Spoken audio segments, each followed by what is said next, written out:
So it's great to be here with you all. It's an honor, actually. It's an honor to be with you, to speak to you and share with you. I wanted to say something, I guess, as a kind of introduction first, though, because we're a mixed bag of people, mostly older, but some younger. So I was thinking, you know, what applies to older people might not apply to younger people, or it may do as well. But I know when you're younger, you're looking at life from a different perspective to when you're older. You know, I realize now at my age, I'm already measuring how many years I've got left. Because I can see back, you know, 20 or 30 years very easily. 20 is just like that, you know, 20 years ago is nothing to me. Whereas some of you are barely 20 years old, maybe, you know. But in 20 years, I might not be here anymore, you know. So I've been aware of this shifting perspective of things, you know. And for me, like, retirement is coming close, although I don't intend to retire. But, you know, it's kind of a different, you've got different priorities in life and different perspectives. And I'm reading a book right now, and it kind of gives me another perspective. And each perspective we have kind of builds on the last one. Do you know what I mean?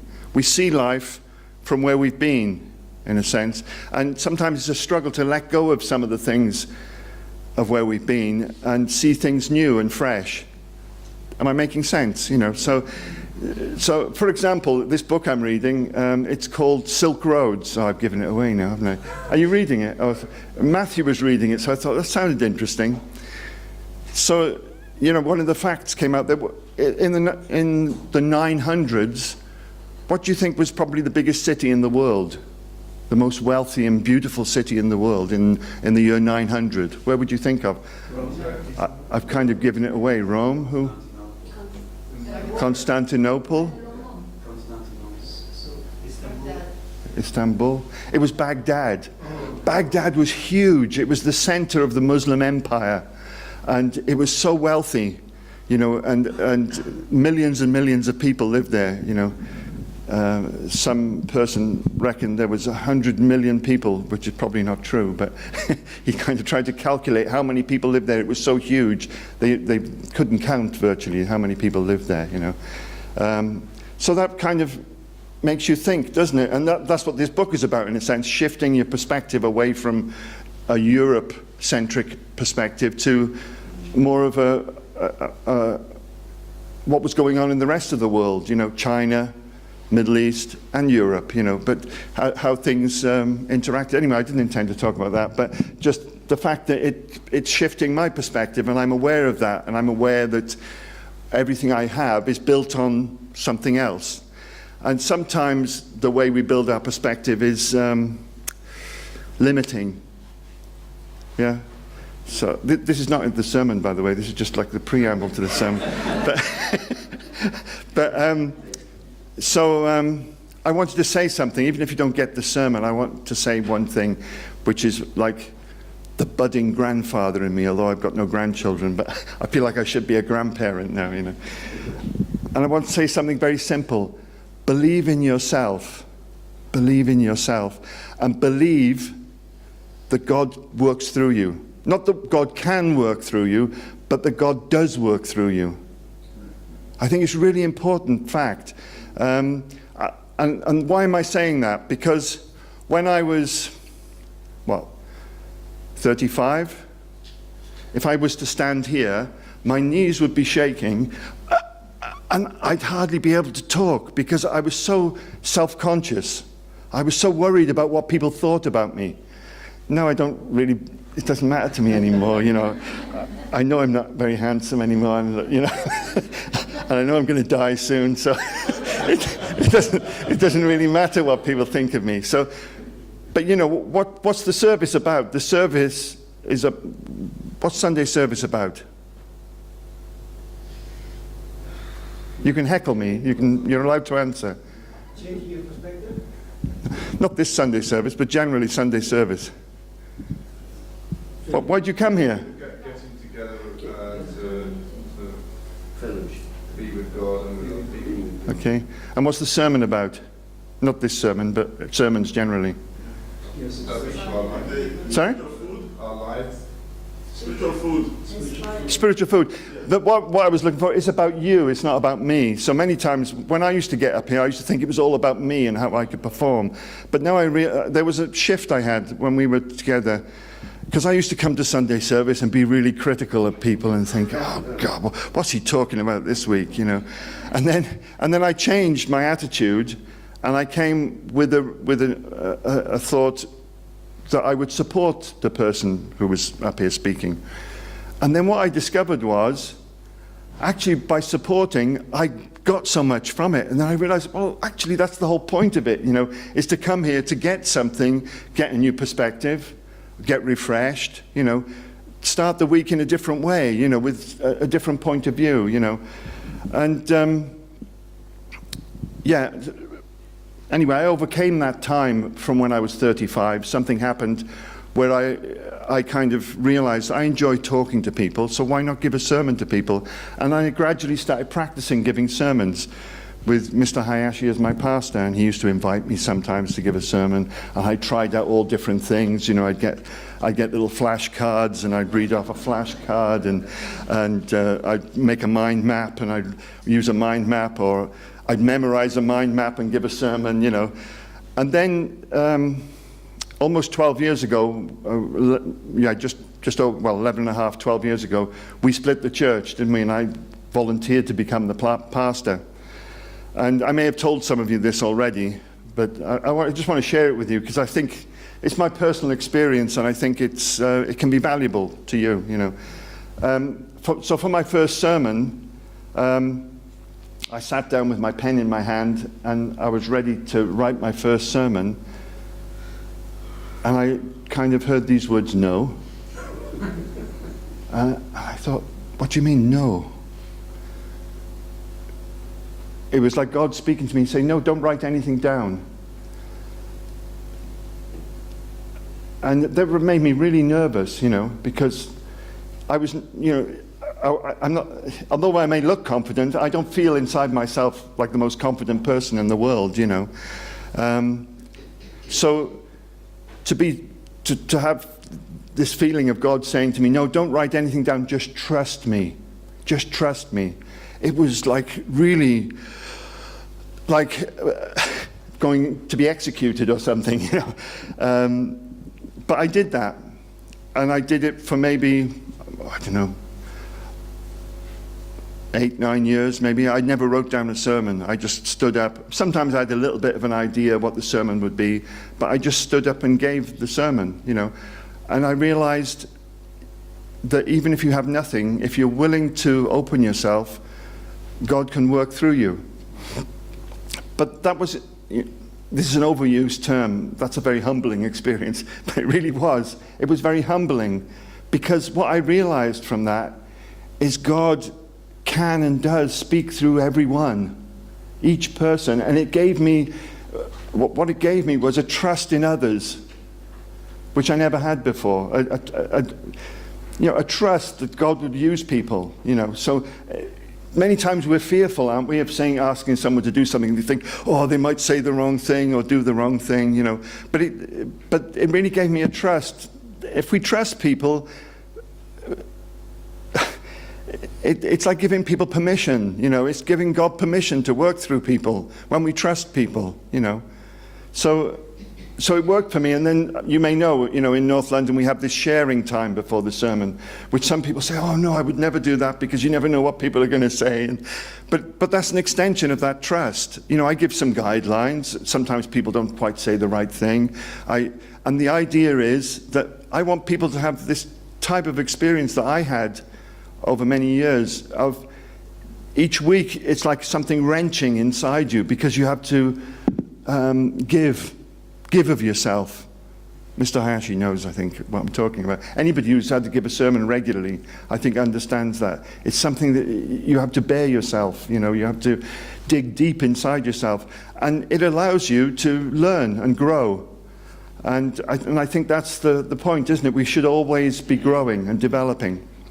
Even this week, there was a situation, I won't go into detail, but I'd sent out an email and asked something, and then I got back this quite aggressive email accusing me of something, and I thought, what's going on here, so I talked to the person, and in a situation that I can see could have created conflict, because I was willing to reflect how I could have sent the original email and phrased it differently, I could learn something from it. Actually, we both could learn something from it, from the situation. Because a situation where there could possibly, or it looks like there's a conflict, is actually an opportunity for growth. So anyway, I don't know why I'm telling you all this. Can we have the first slide? Sorry? That was a good sermon. So if this part is not good, then that one was. But this is kind of linked to it. Do you all know the Salami principle? No. Okay, so let me tell the story of this then. I gave a sermon a long time ago, I guess. I don't know when, and it talked about the Salami principle. And just a few weeks ago, I was with Francoise in the Peace Garden, and she said to me, Jeff, me and Pascal, we always talk about the Salami principle, the sermon you gave all those years ago, and we really apply it. So I thought, maybe I should so that's why I've called it the Salami principle revisited. So, yeah, okay, first slide is fine. So did you ever try and eat a piece of salami? This is the principle here. Did you ever try and eat a salami? The whole thing? Yeah, the whole thing. Pepperoni, all right.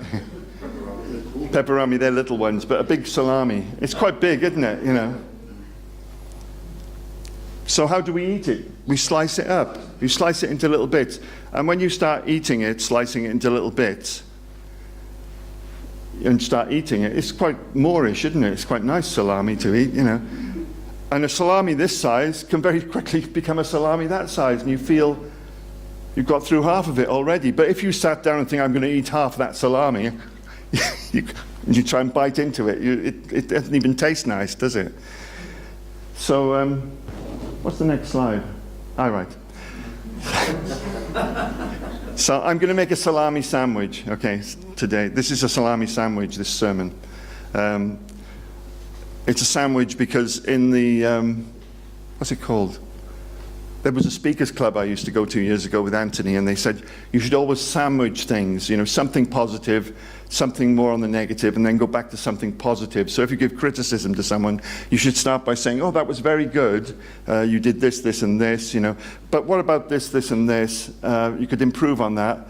Oh, and by the way, you ended it, whatever, so you sandwich the criticism with some good things, So this is a sandwich in the sense of looking at things in a positive way, and then looking at the challenges, and then going back to the positive things again. So, have you got the idea of the salami principle yet? So, if you have a first slide, next slide. Whoop, whoop. If you have what's our vision? Come on, what's our vision? That's a good question. That's why I asked it. What's our vision? One world family. Ideal world. One world family. Ideal world. Channel Guk. Next slide. Channel Guk. It's a big piece of salami, isn't it? You see? It's a big piece of salami. So if we just think, well, before the even in the church, I used to think about world peace. We want world peace, don't we? But how do you go about getting it? You go about getting it by slicing it up into little bits and doing one little bit at a time. So if you've got a big goal, you slice it up. You don't think about just doing the whole thing, but you slice it up into little digestible bits. So if we want to head for world peace, Father was very good at doing this. What did he do? He made many organizations. He sliced it up. He had professors. Peace, what was it? The ideal world? No. PWPU. Yeah, but PWPA. But all the conferences world absolute values. This, and absolute values. He was always trying to get them to think about absolute values, you know. So he got great minds thinking on it. We got UPF, so working with grassroots levels and politicians and people like this. We need politicians to help make world peace, don't we? We work on grassroots levels witnessing. Maybe not as much as we used to years ago, but we still do it. We still reach out to people. There's many different ways of doing it. And Father made, you know, did you ever hear of RIST? I'm sure some of you did. RIST? Yeah. RIST? You know what RIST what did? Didn't make watches. Do you know RIST, Simon? Father's direction for RIST was, it was World Research Institute. World Research Institute. And his was to make a machine that could communicate with the spirit world. Oh, yeah.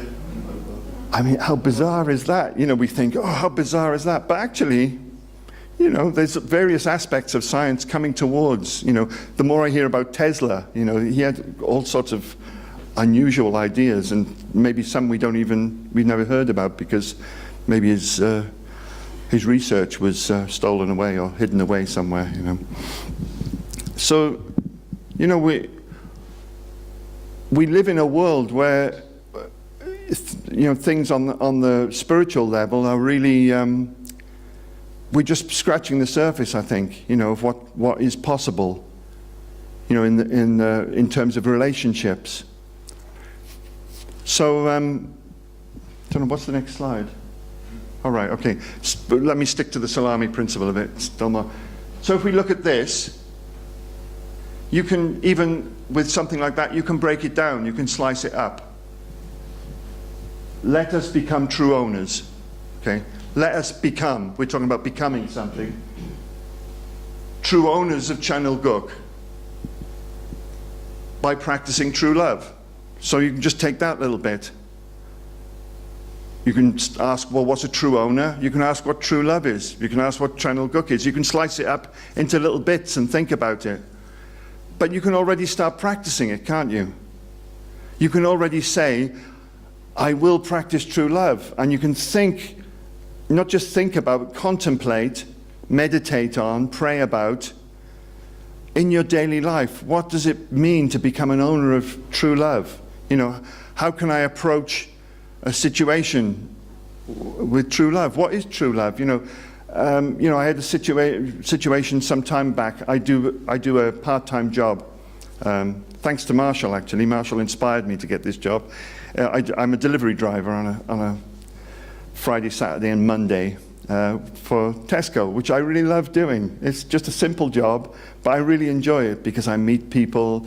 You can interact with people. You can interact with their children, with their pets, you know, and you're being paid to do it. You do a bit of exercise as well, you know, lifting stuff, lifting their shopping, and it's really great. And I can't understand why people complain about it. The drivers, you know, notice how people complain about the company they work for. They're privileged to have a job and earn money, and all they do is complain about the company that's given them that job, that gives them the money.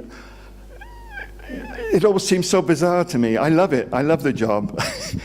And if you tell people, they think you're weird. You know? Some do.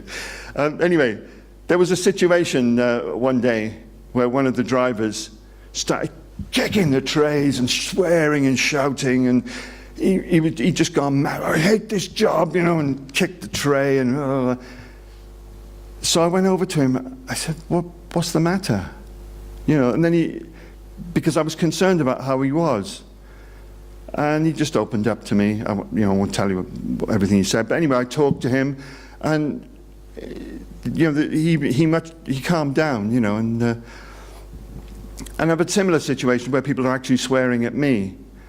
But I've showed concern for them about their well-being, because when people get into that state, they're damaging themselves, you know, when they get so angry and mad, and, you know, and if they're especially if they're firing at you and you show concern for them, it kind of, they don't know what to do, because they expect you to react and to shout back at them or something.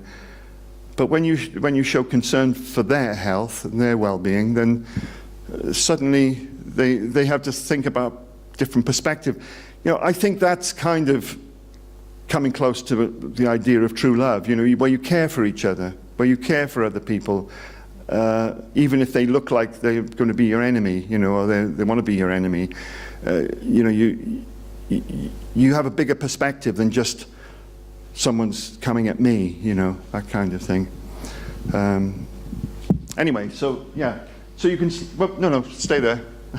So, in resemblance to our Creator, the Heavenly Parent. So we want to resemble God. So, we just parrot these every week, maybe. Oh, this is not the pledge, but the pledge is similar. But we say these words every week. But how much do we really think about what they mean?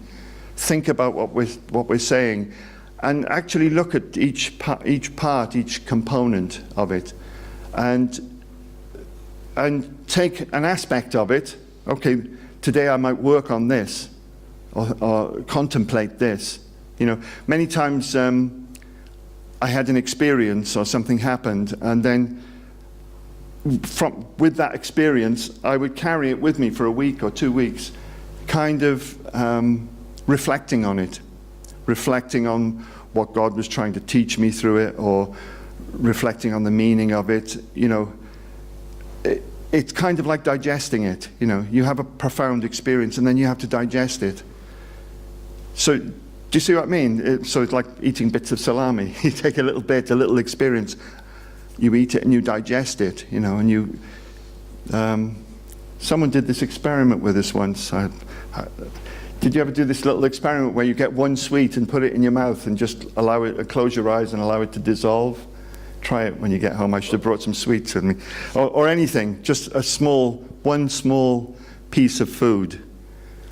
Put it on your tongue and just eat it slowly. Feel the texture of it, feel the taste of it. Is it sweet? Is it sour? Like people do when they taste a wine, It's that kind of thing. We can do it with food very easily, but we can do it with experiences and situations as well.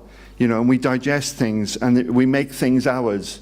And of course, the older you get, the more experiences you have.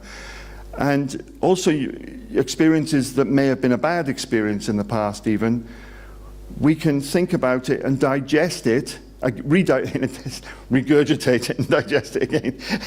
But we do it all the time. If we have traumas in life, in our minds, we go over trauma. Even I do, like as if I'm somebody special.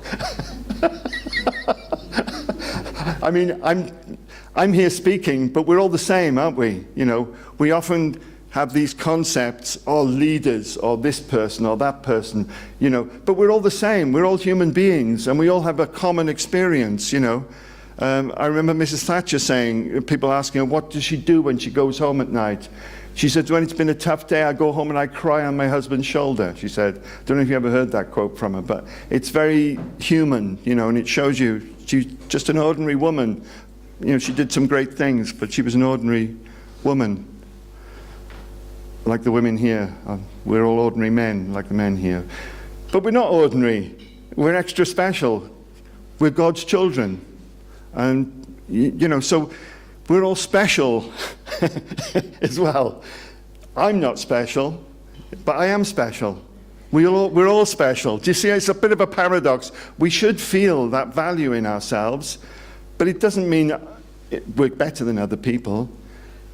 We're all on our journey, aren't we? We're all in different places at different times. But anyway, go back to what I was saying. Digesting things, we go over and over, and I find myself with things of the past I can't kind of let go of. Things that I feel sorry for. Times when I've promised someone something, I knew I never did it. And it plays on my mind sometimes, but in a sense, I have to digest that, but at the same time, I have to carry on living and being. We shouldn't allow our faults to cripple us. We still have to keep keep trying to be the best we can as well, you know. And there's a kind of healthy balance, isn't there, somehow? There's a healthy balance. Some number of years ago, I remember I had this experience during meditation. I realized our connectedness, and I realized the potential in me, as in everybody, but I realized it for myself. I have the potential to be the greatest person and the worst person on earth. I have the potential to do horrible things, you know. It's in me. I have the potential to do that. What stops me from doing that is the choices I make, the responsibility I take. But likewise, as I said, you balance it. I have the potential to do great things. What stops me from doing those great things? The choices I make. You know, so I limit myself from being ultra bad, but I also limit myself from being ultra good. It's just a choice. And okay, taking the Salami principle, I try to challenge myself. So just getting up doing public speaking is a challenge I did years ago, and I continued doing. A couple of years ago, I volunteered as a carer in for a mental health hospital. You know, actually, I did all the training and everything, and somehow I never heard from them again. And the Peace Garden got in the way. I started being busy with the Peace Garden, and then just recently I thought, oh, I never heard from them. What happened? And then while I was searching on the computer for something else, week before last, up came an email from this person who I'd done the training with, which I hadn't seen. It was a 2-year-old email. Can you believe it? So I responded to it. I said, really sorry, I don't know how I lost this email, but I'm still interested in doing this, you know. So then last week I went for another interview with the person that's taken over from him now, and I'm going to do some training next week and then be assigned to a unit, a mental health care unit, where I'll do some voluntary work. And, you know, doing something like that, it's a bit of a challenge. I think I'll be okay, but still, you know, when you do something new and enter an environment where you've never been in before, it's a bit of a challenge, but I feel that's healthy. I should make little challenges, even if it's just a little challenge. I should do that, and it gives you a different perspective on life again. It allows you to go into a different world, and you know, this kind of thing. Now, next slide. Here we go. What's in our way then? What's in our way? That was the positive things. Now we go to, what's this a picture of? No, next one, sorry. What is that? Come on, tell me. Close? There was another picture I was going to use. It was a cow dressed up as a nun. So what would you call it? It's like this game that you see on the TV. Catchphrase, come on. So what is it? What's the catchphrase? Come on. Bzzz, holy cow it is. Can we have the next one? Here's a little bit more of a holy cow, right? Okay. So you all know what holy cow is? What is it? AJ's not here. I would have asked AJ. Anyway, in the Hindu faith, cows are seen as representing mother. You know, they give milk, and they use them for milk as well. So they see the cow as sacred. It's a holy cow. So, but I guess you know the problems that causes. There's cows roaming everywhere apparently in India. I haven't been there, so I can't say. I might be wrong, but the pictures I've seen, there's cows walking across the road in the middle of the traffic and all this kind of thing. And I was watching a program the other week with my wife where these people were in India in a tuk-tuk, and it was a car, a proper car. They were going down the road, and they said to the person, what happens if you kill one of these cows? He said, you go to prison for 7 years. I mean, you deprive a person of 7 years of their life for killing a cow. I mean, I respect people's faith, but it's a bit extreme. But I understand why. Because people would kill them to eat. because people are hungry in India. You know, so holy cows are a problem, aren't they, in a sense? You know, it's like, but also what do we refer to a holy cow as in terms of our own? Isn't that something Bob says in a sense? Is it? What did he say? He says very. Holy cow. They use it as a swear word in America, don't they? Kind of a way of swearing, isn't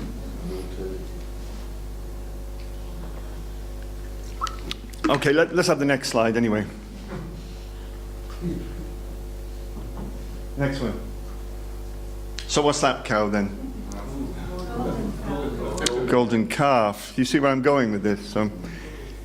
So you know, holy cow could be a problem. You know, I particularly think of.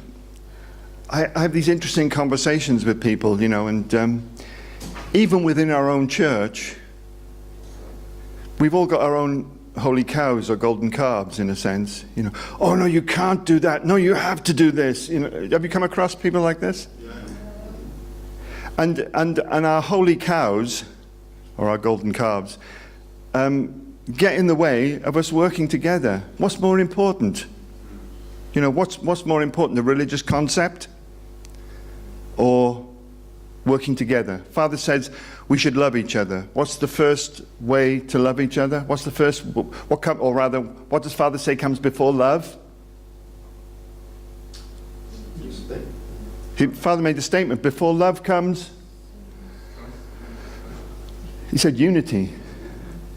Before love comes unity. You unite together and then you can develop love.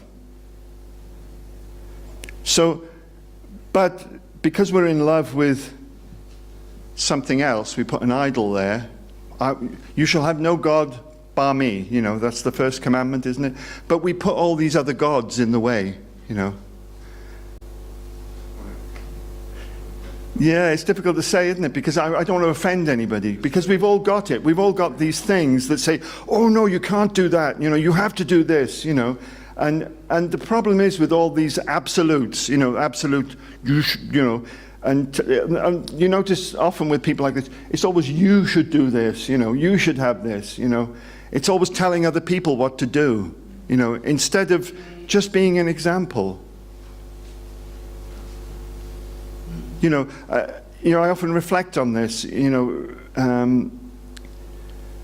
really religion is teaching us how to live. It's not supposed to be us teaching others how to live.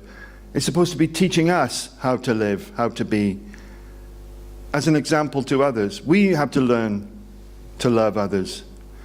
And then when you love others and give them the freedom, if you give people freedom, if you're not trying to control them all the time, but you love them and you give them freedom, people can grow then. You know,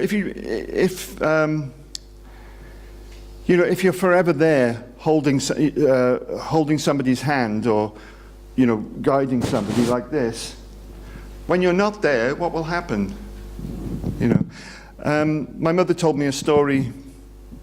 Anyway, yeah, I'll tell it, why not? My mother told me a story of when my father was in India.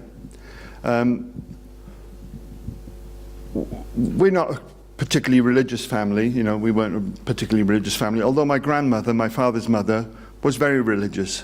You know, she was very, but she was more of a religious type of person that set an example. You know, she liked to serve others, she belonged to a sisterhood and this type of thing. So she was very, she lived her faith, she liked to live her faith. So my father was obviously brought up with a certain standard, you know. And when he went off to war, one of the people that went with him was a minister's son who grew up in a church family. You know, parents were ministers and he was strictly controlled, you know. And my father was shocked because they went off to war in India, and he was shocked by the way he behaved there, this minister's son. He said he was, you know, always going after prostitutes and this type of thing, you know, which really kind of completely shocked my father. But my mother told me this a few years back, and thought that's interesting, isn't it? Because it's this kind of thing where a person's lived under the iron law of their, I surmise anyway, that when they're put in a situation, they can't deal with it. They can't cope under their own sense of conscience. You know, their conscience has been, his conscience was his parents, controlling him all the time. But just as God didn't control Adam and Eve, and doesn't control us, you know, we have our own responsibility. It's the same with us towards others. People have their own responsibility. We can be their friend and their, you know, advise them, but we can't force others to live their lives better. But if we develop ourselves and show care and concern for others and give advice to others in the right way, you know, we can all support each other, you know. It makes sense. Yeah. Anyway, a golden calf then. How did that happen? Where did the golden calf come from? I still can't figure it out, really. Moses... They got impatient waiting for, I mean, he was spending too long in the... He went for 6 weeks up a mountain. They couldn't wait that long. So why did they make a golden calf? I still can't figure it out, really, you know. Someone motivated them enough to melt down all their jewelry and make a golden calf for them to worship. Because they were losing faith that time. And they didn't want anymore the God of Moses. They wanted the God whom they can see. Yeah. And So they built it. We'll build a golden calf and we'll worship that. so Yeah. they can see that. Yeah. And then Moses, and we know the story, Moses came down the mountain and was really upset when he saw this golden calf and smashed the plates and went back up again for another 40 days. He must have liked fasting, Moses. My goodness. He also made them drink the water. That's right. He ground it up and spread it on the waters and made them drink the water. Not exactly alternative medicine, is it? Gold water. Yeah, so, anyway, I've made the point already. We put golden calves, we put things in the way of us and God, but also these things that we think are so important many times, we're putting them in the way between us and God. And that naturally means us and others. Something that gets in the way between us and others. Something that we hold on to as so sacred can often be a barrier to actually God really working, flowing. Am I making sense? Are you getting what I'm saying? You know, because as a community, we could be so powerful if we just unite together and work towards something. But if we start saying, oh, well, I'm not working with them because this or because of that, or no, only if we do it this way, you know. But if we're willing to work together, compromise in a sense, yeah, if we compromise our own, you know, the things that we hold, you know, that are important with each other, and try and think, hang on a minute, well, maybe, you know, if we work together on this, we could do something great, you know. So actually put that before all our little idiosyncratic or big idiosyncratic things, you know. Go on, you can heckle me, it's all right. A lot of generosity. Yeah, we need to, that's a good point. We need to be more generous with each other. I think we need to be more generous with each other. And call a few things out. Anyway, you know. What's the next slide? Forgotten where I am. Oh, but we're still on sacred and holy things. Do you know about what this is, do you? No, it's not Ganesh, it's a white elephant. Do you know what a white elephant is? Do you know what a white elephant is? The metaphoric meaning and yeah. Go on, David. All right. Unnecessary and unused project, which is not really. Yeah, it can. Sorry? Another word, white sepulchre. Oh, I haven't heard that one before. Anyway, traditionally, you know, because a white elephant was kind of sacred again, it's a bit like a holy cow. It could have been a cow elephant, I guess. It's So particularly in Siam in Thailand, the white elephant was sacred, so it wasn't allowed to do work. So if you gave someone a white elephant, they'd have to look after it and spend their own money to keep it, but they would get no work, nothing out of it. So that's where the idea of a project or something that you have to keep, but costs you more than what it's worth, because you don't get anything out of it. So it's just another way of looking at this idea of what you're holding on to, not physically. I mean, physically, you can apply it physically as well if you like, but what are you holding on to that costs you more to hold on to than it does to let it go? And you can apply this in many ways, not just in relationships with others. You can apply it also psychologically, what you're holding on to. Like I said, there's things in my past that I keep remembering that, how to let go of those. Because it's costing you more in emotional baggage, basically, that you carry around with you than it's worth. If you let go of it, suddenly you're free.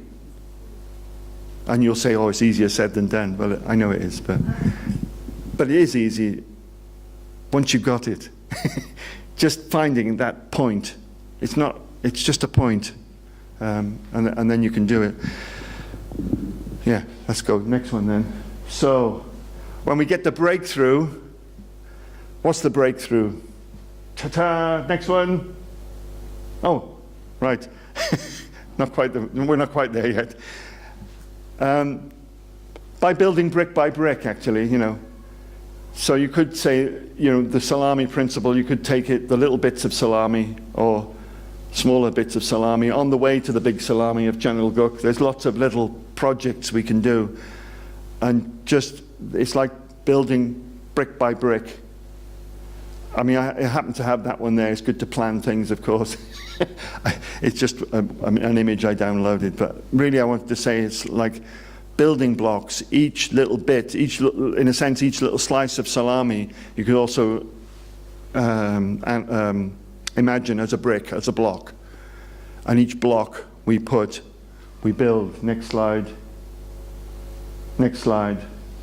And we get success through building bit by bit. And what's success look like?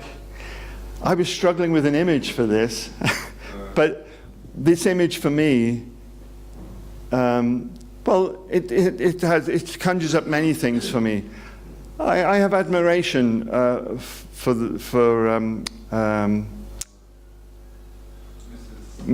I don't know her real name really, Hunmanim, yeah, Mrs. Kim, who was behind this whole project, and Father gave the direction that he wanted this palace, and she did it. You've got to give her great credit for that. Okay, maybe she did other things, whatever, but still, you have to give people for credit for what they've done, and this is incredible, and built brick by brick, member by member, contributing something towards it, There's that level, so that image conjures up that. Someone who really united with Father and made something that Father asked for.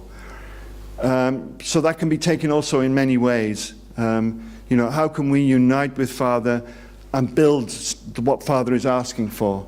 We do it brick by brick, as we've said in the other, piece by piece. And no matter what we can contribute, you all know about the Peace Garden I've been working on for the last few years. It actually, people say, oh, you did a lot to do that. I went there every Wednesday and most Sunday afternoons to work on it, but it didn't feel like a chore. It feels like a joy to go there because you're doing something for the wider community that anybody can share. And people come in there and destroy things and you repair them and put them back. And it's really a means of trying to practice true love and persevering and doing something. I felt like it was a really healthy exercise for me, So it's interesting, isn't it? Give and take, circular motion, where the person giving becomes the person receiving.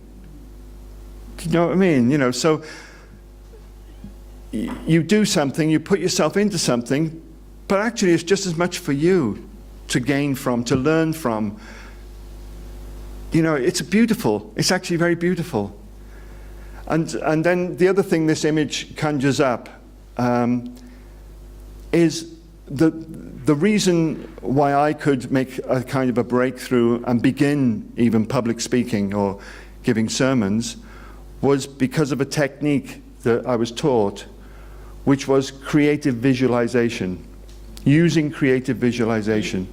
And that's a simple kind of meditation type technique where you sit down and you imagine things, and you imagine them in the present. And it could be a date in the future, but it's like you're in there now, in the present, and it's happening. And actually that helped me so much. And in the early days when I had to give a sermon, I would imagine, not me giving a sermon that was so great or anything, but I would imagine the outcome I wanted. And the outcome I wanted was for people to be inspired and to be smiling and happy and thoughtful and, you know, energized. That was the image that I kept imagining. And it really helped me to be free then, because it wasn't about me, as I said at the beginning. It was about you. You know, it was about the people I'm speaking to. So also, then, what do we want our outcome to be? Did you sit down and imagine what Channel Guk might be? Anyone? Did anyone imagine that? Sit down and imagine this is the kingdom of heaven, you know. Maybe you've been in some situations where you feel like that. I know earlier this year I went up to Scotland and I went to the island of Lismore. It's a tiny little island with less than 200 people living on it. And it almost feels like that. It almost feels like you're in heaven, because people are so friendly. Things are left unlocked, you know. People stop on the street and just offer you a lift, and you know, you feel like you can roam around, and it's completely, and of course externally it's so beautiful as well, the sun setting and, you know, the mist and, you know, the sea, surrounded by the sea. It's so beautiful there, you know. But yeah, you must have experienced situations like that, you know.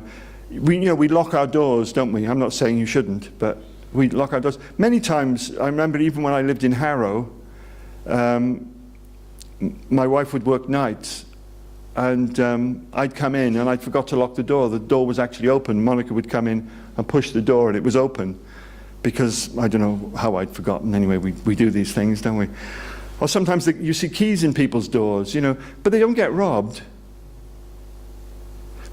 But no, but I'm not saying you should. Sometimes they do, of course. But what I'm saying is there's many more good people than there are bad people. But because of the news and because of everything being amplified, we get the impression that we're living, well, we are, to obviously, hell on earth, you know. But actually there's many, many good people, you know, and this this kind of thing, we can kind of see the potential that's there in people to create heaven. When you get a group of people together who are really working together and cooperating and trusting each other, you know, it's beautiful, isn't it? It's great to not to have to protect yourself even, isn't it? To feel like you have to protect your belongings, or, you know, that's heaven, you know. There's lots of different ways we can think about it, but if we visualize, if we have in our mind what heaven is, and then, no, I'm not suggesting you don't lock your doors, of course not. It would be stupid, but still, we can practice that in ourselves. I mean, it may be something very simple, being more honest ourselves. Certainly more honest with ourselves, and then honest with each other, you know. There was a man from an ambassador for peace who was telling a story. We had a training at the Council of Communities meeting, the last one at Hoddesdon, and Cecilia invited this ambassador for peace who does mentoring, and he also teaches mentoring, and he came and told a story. Once he was in the city of London, his wife dropped him off to get some money from the cash machine, and he went to the cash machine and there was £50 sticking out of the cash machine. What would you do? Yeah, probably most of us would. We just stick it in our pocket, you know. He took it. He got the money he wanted for himself, and then the next morning he went back to the bank. I think it was Lloyd's or whatever, and he went and he said, "I found this in that cash machine last night." And he said everybody was shocked, because how many people do that? He said he thinks they had to make a form to fill out. So they filled out a form to say he'd found this, and if somebody was looking for their money, I would think they could trace it anyway, who took it out. But anyway, well, I had great respect for that, because if I'm honest, I'd probably just stick it in my pocket. It's 50 quid, it's nothing, you know. Yeah, I mean, if I'm honest with myself, you know. But could I? That actually holds me to a higher standard, doesn't it? You know, because it's not my money. Why should I just keep it for myself, you know? So it's interesting to reflect on these things. What's heaven, you know? Oh, it's a big corporation, it doesn't matter, you know, they won't miss that, you know, or whatever, you know.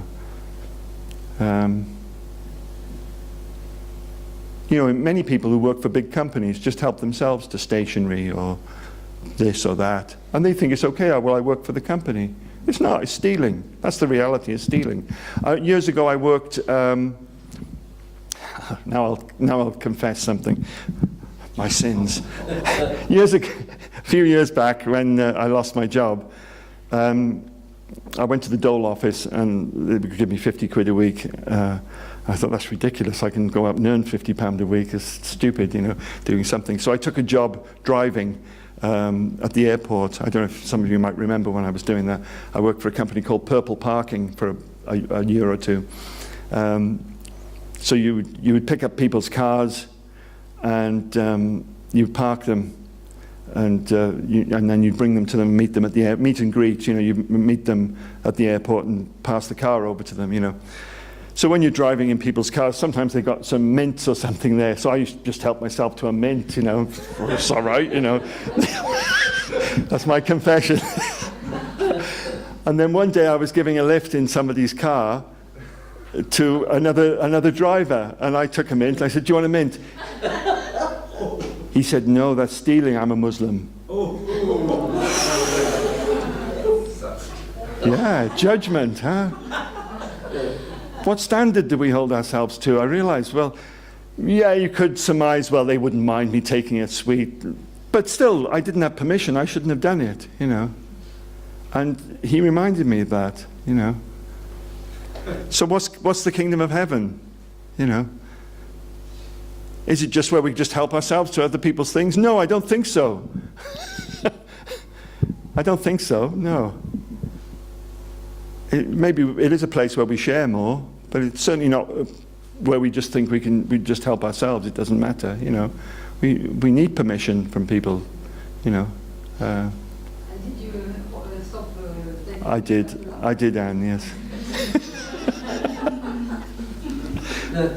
But it is tempting sometimes, you know. We get tempted in little ways, and in a sense, it's a silly thing. And then you think, well, actually, you know, it's actually small things like that that are important to reflect upon, because it might just be a small act, but it's somehow, what respect do I have for this principle of not stealing, or this person who this belongs to, or, you know, it's a small thing, but things start small, you know. So I think it's good to hold ourselves to a certain standard. And visualize that standard. Visualize the future. Have a goal of where a vision of where we're moving towards. It's easy to feel disheartened, but actually, if we really look, even among others, you know, there's among everybody, there's the potential. God works through so many different people in this world, and if we want to just connect with those people the way where God is working to them, I think we can create something incredible. But it takes a certain openness and a certain a certain heart. And as Simon said, generosity, a certain generosity, to be generous with others and build it slice by slice. I think that's the last slide, isn't it? Is that the last slide? Yeah, so we can build the kingdom of heaven slice by slice. I don't think we should think, I mean, years ago we used to, and Mr. Abbe used to say this to us, you're always waiting for something to happen. It's not going to happen. And he was right somehow, because we were always waiting for this big thing where everything was suddenly different. But it doesn't work like that. I think we have to be in it for the long haul, you know, hundreds of years, Oh, fine, if we can do it before then, we can do it, but why not? But not to have great, we have to have great expectations, but not to think everything's just going to happen, boom, like that. It will happen brick by brick, step by step, slice by slice, of many people doing many little things and connecting them up. And I just want to share one last thing that we've been discussing in, have you heard of this Channelgook Council? Some of you, oh, you were there, right? Yeah. So I want to just share one of the things we were discussing there and at the Council of Communities recently, and which I was advocating, I was encouraging, this was something along the lines of a Channelgook assembly. What was the word? Channelgook. What did we call it on the European level? Was it called a Channelgook Assembly? Yeah, something on a national level. We would call a National Channelgook Assembly, but not in the way we did it on the European level, something like that. But all our organisations, everybody's invited, every member is invited, and we should pay to go. It shouldn't be free. I mean, it should be a proper kind of convention where you pay to go, a proper fee, I think.